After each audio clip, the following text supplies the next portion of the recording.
Governor Bobby Jindal of Louisiana was there at the news conference just in the last half hour. And earlier, he spoke with Omar and praised the heroism of police and the witnesses. Local law enforcement was literally on the scene almost as soon as the shooting started. They happened to have a couple of officers that were literally just around the corner. May have saved a lot of lives. What we've now learned is that the shooter originally tried to escape with the crowd, had his car parked nearby. All of a sudden he came out, saw those law enforcement officials, local city police, went back into the theater, shot and killed himself. You know, a lot of quick thinking. Law enforcement running towards the theater while they were still hearing gunshots. We had a couple of teachers, one of whom jumped in front of another, potentially saving her life. Second teacher, even though shot in the leg, still managed to pull a fire alarm. Who knows how many lives they saved. Tragic, tragic night for all of us here in Louisiana, especially those of us in Lafayette. But I think we're going to hear about these countless acts of heroism as more and more details emerge from inside the theater. Look, our hearts are breaking. We are infuriated that this kind of evil happens in a regular community, in our own backyards. It shouldn't happen anywhere.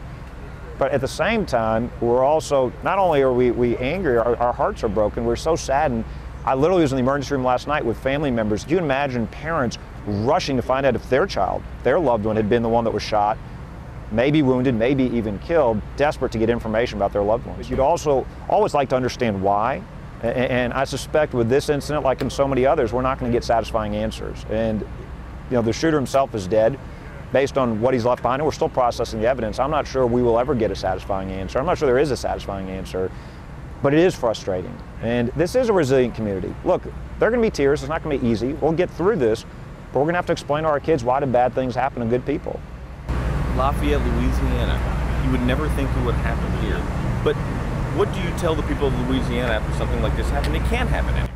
Well, and that's the sad thing. Look, we're just blocks away from the local university. This is a normal community. This is a very normal part of the community. You had teachers and others here last days of summer break, went out on a Thursday night to see a comedy, went to go see a movie to take away their a distraction for a couple of hours.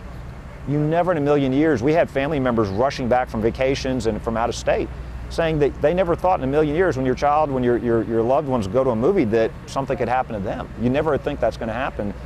This is a tough, resilient community. People are coming together. We need to shower these families with love, with our prayers, with our thoughts. We'll get through this. It won't be pleasant, it won't be easy, but this is a tough community. Things like this bring us together. When one part of America is suffering, we all suffer.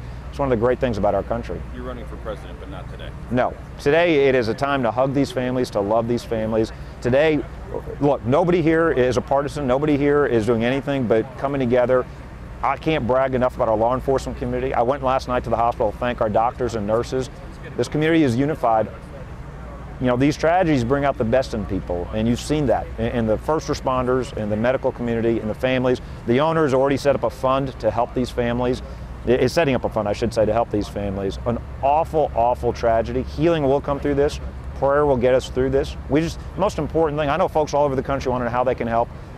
Love on these families. Let's surround them with our love, our hugs. Let's help them get through a very, very tough experience.